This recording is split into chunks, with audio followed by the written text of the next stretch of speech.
How's it going, folks? You're here. Congratulations. I'm so glad that you're here. And today, these first couple of videos are going to be about like any good change to your business. We're going to start with your mentality. So these first couple of videos are going to be that. The first one here, video number 2 actually, is choose and know your audience. I am a major advocate of this. You need to understand that, you know, this show, this journey you started is a business, right? It's part of your business plan, and you need to treat it like one. And like any good business plan, it starts with our customer. It starts with our audience. Not enough people build their business around who their customer is. I really get, again, I get passionate, and you'll see in a lot of these videos, I get very passionate about certain things, and mentality is one of them. In this, if you are being taught, or if you still think that everyone is your potential client because everybody buys or sells a house in their lifetime, your marketing is wrong. I know that's an unpopular thing to tell people, especially if you're here and you're just getting started with this, but I'm a straight shooter, and I'm telling you, your marketing is wrong. If your marketing applies to everyone, it applies to no one. It's just the truth, people. You've got to pick your audience. You're essentially, with this show, you are building an audience of people that are going to hopefully use your service, right? Whether it's vendors, whether it's clients, whatever, you're choosing people that are going to use you to buy and sell real estate, to use your lending services, to use your title services, or whatever. If you have an entire database of people that you're marketing to, that you're building the show for, that aren't going to use you, then you're wasting your time. I always use the story, when I got back into real estate. This is my second time around in real estate. When I got back into real estate in 2011, I never really left it, but it's when I did my, got rid of my last thing and started this. The point being is, they were always talking about, there was always these people around the office, right? These realtors around the office. And people are like, well, you know, do you want to come to this meeting? They tried to get me to join this, you know, realtor council and all these different things. And I'm like, look, this boils down to this. I'm building a real estate business, and other realtors sitting around the office aren't going to buy houses from me. Okay, it doesn't matter if I know everybody in this office. Now, there's networking and stuff like that. But as far as my local area, Austin, I live in Austin, Texas.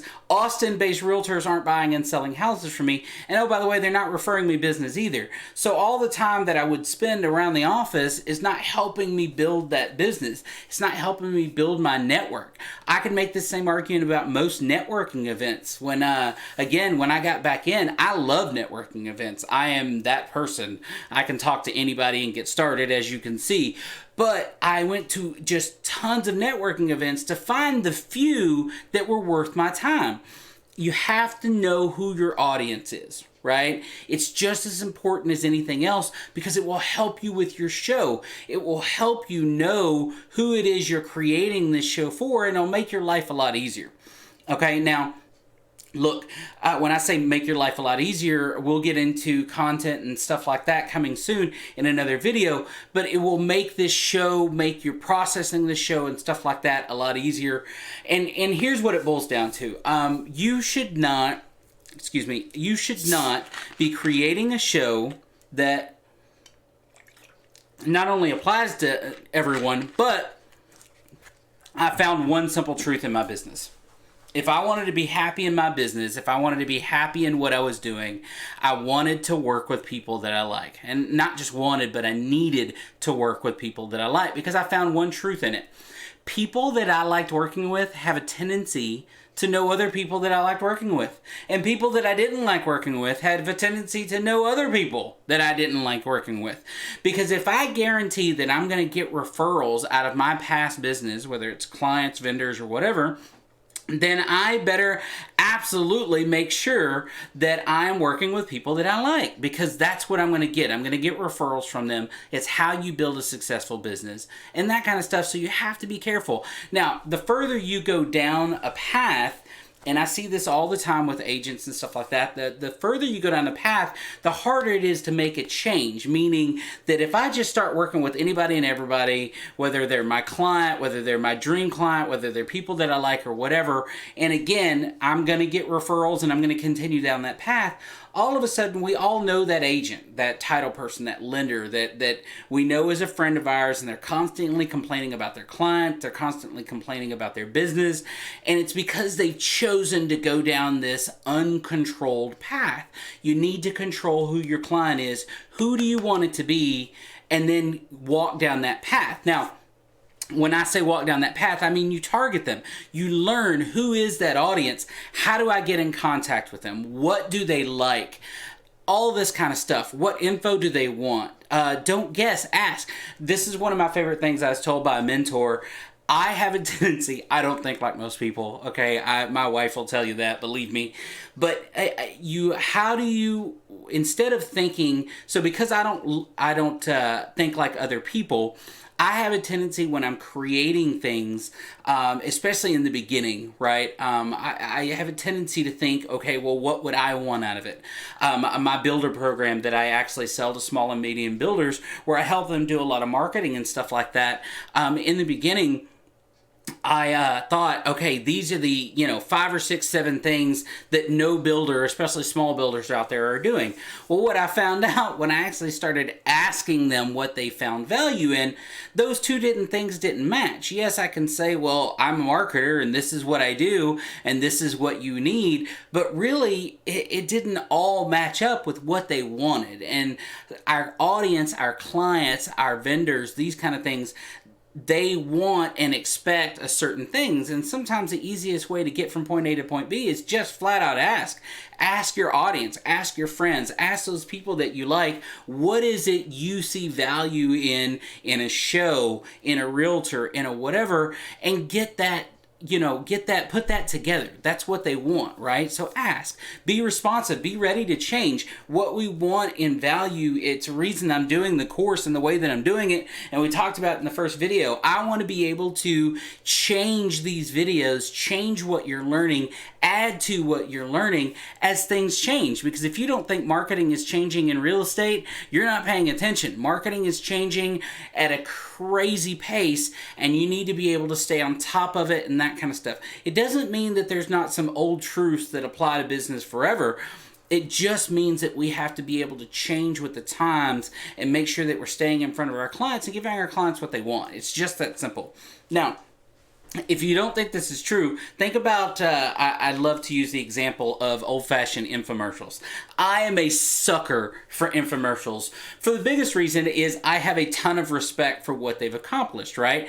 You think about, if I say infomercials, what do you automatically think of in your head, right? Is it the old OxyClean guy? Is the I think the Kaboom guy and the OxyClean guy, the same guy? I think his name is Bill Mays, and I always think of my wife, and I always make fun of it still today, is the ShamWow guy, right? I don't even remember his name, but just by saying ShamWow guy, you probably know who I'm talking about. How did these people accomplish this? It's simple. They knew who they were trying to reach out to.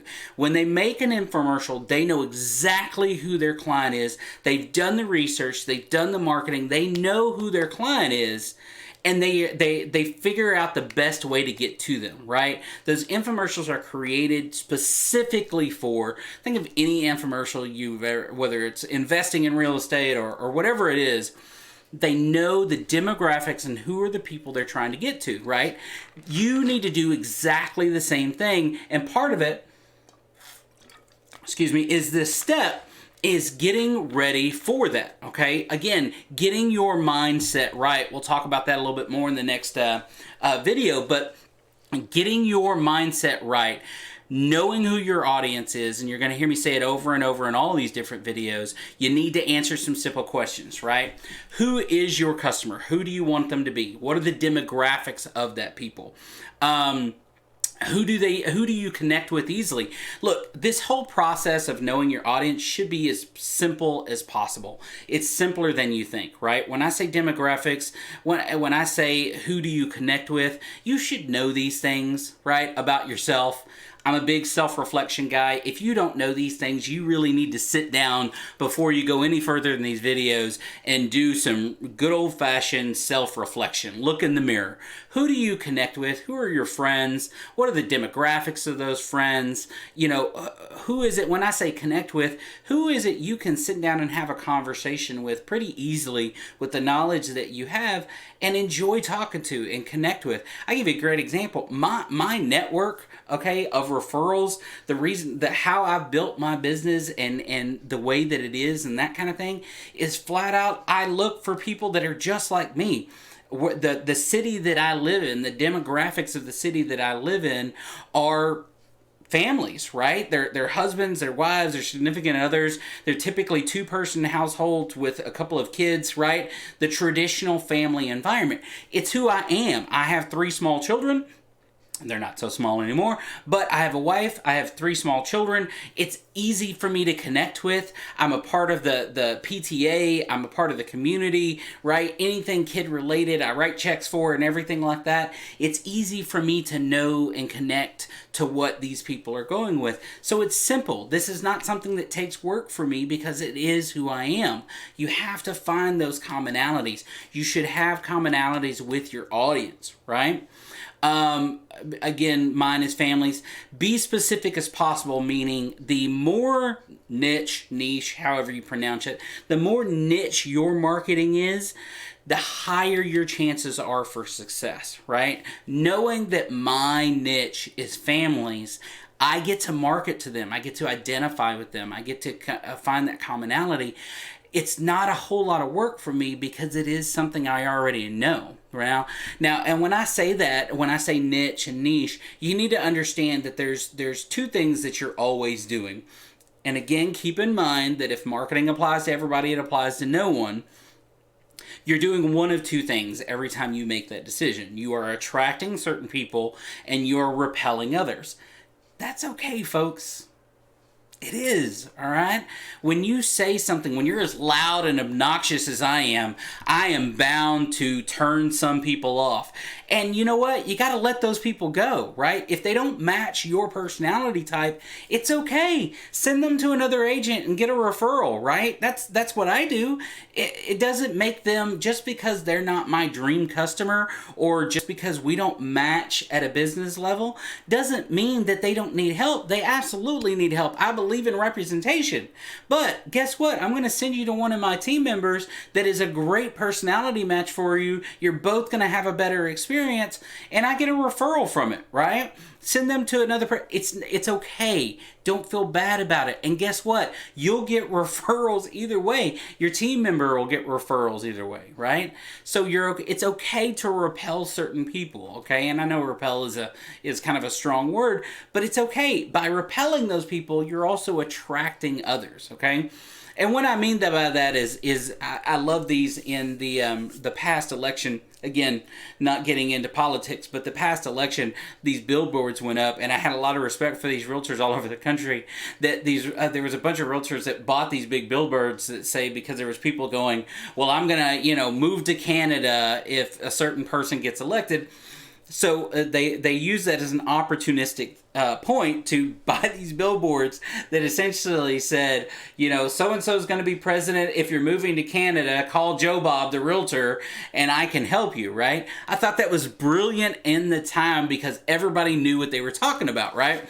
It was very relevant, and that person made a decision. You think that person didn't repel certain clientele because they bought that billboard or had their name on the billboard? Absolutely they did. Because not only was it a political type of statement, it was, what would you call it? Garish and out in front, right? Really very in your face.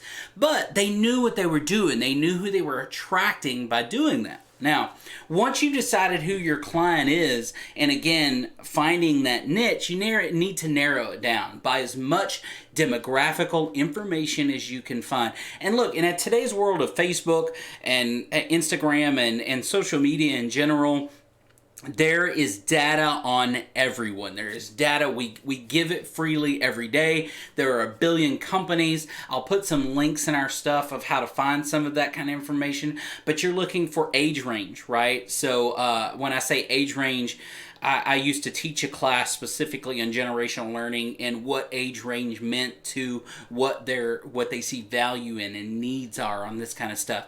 Become a student of statistical analysis and demographics. It will make your life easier. You'll figure out that there's a reason why you connect with certain people. There's a reason why, even if you don't belong to an age group, you may connect to a certain age group better. It's called generational learning.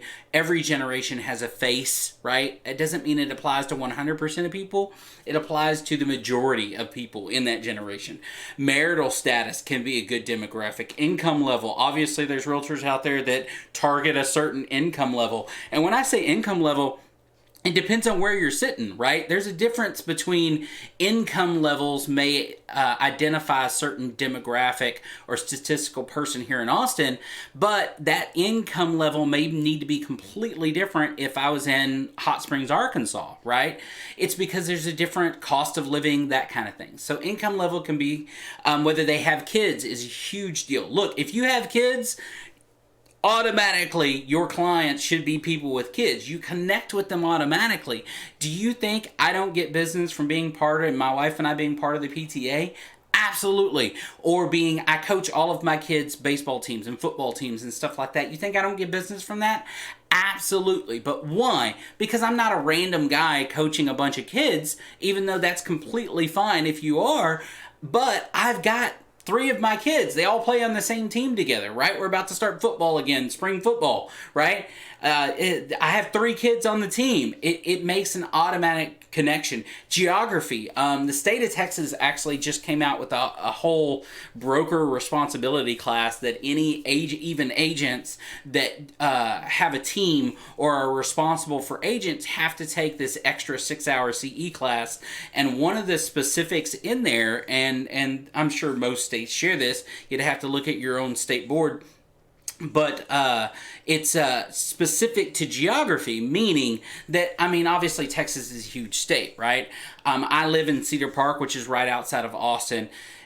So I could technically, in my state, again, check your, verify your own state's issues, or laws, is I can technically, my license is for the state of Texas, right? So I can be paid on any transaction for the entire state of Texas. Now, that being said, according to the new laws in TREC and stuff like that, and this has kind of always been the case, you should have geographic knowledge, meaning that if you're going to sell, though I live in Austin, anywhere around Austin I am pretty knowledgeable about, especially in my niche, which is Northwest Austin, up and down the 183A corridor, right?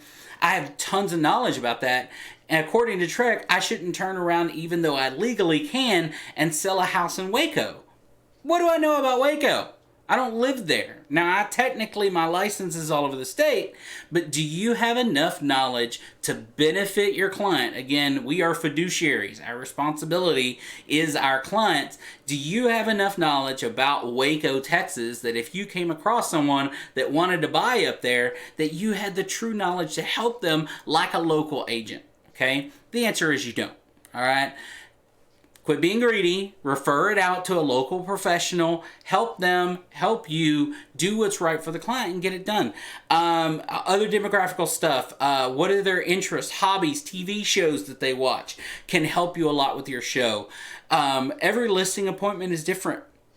Look, again, I am a big fan of, I am this guy. I don't have this huge presentation that I take to every listing appointment and stuff. I'm just not that guy. There's nothing wrong with that person that is that organized and does all those things.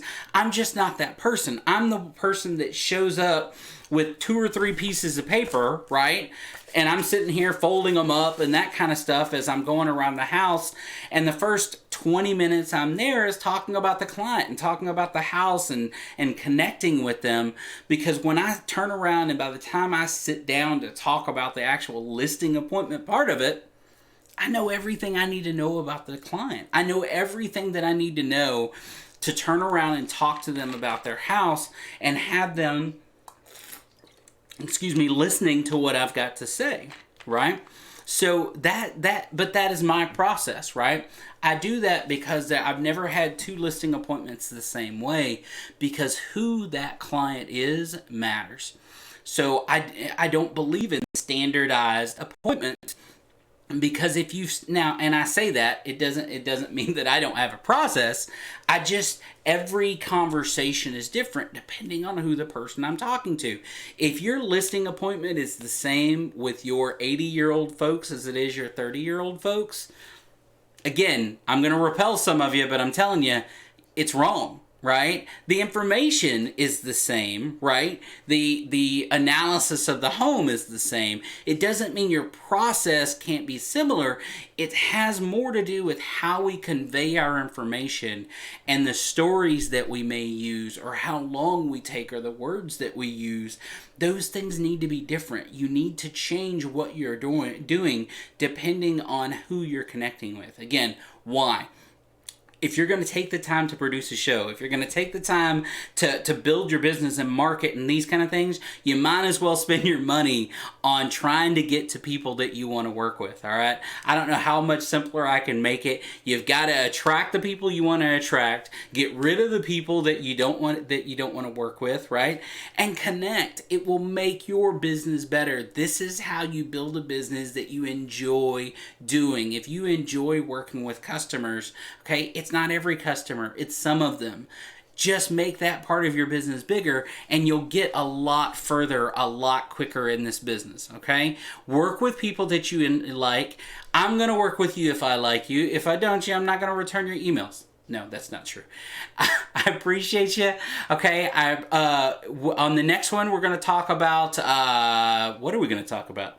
On the next one, we're going to talk about, again, mentality. Okay, get a lead mentality. I've taught this particular one. Again, it's another thing I'm passionate about. I've taught this one all over the country. So I will see you in the next video. Have fun. I hope you're having fun, and we'll see you in the next one.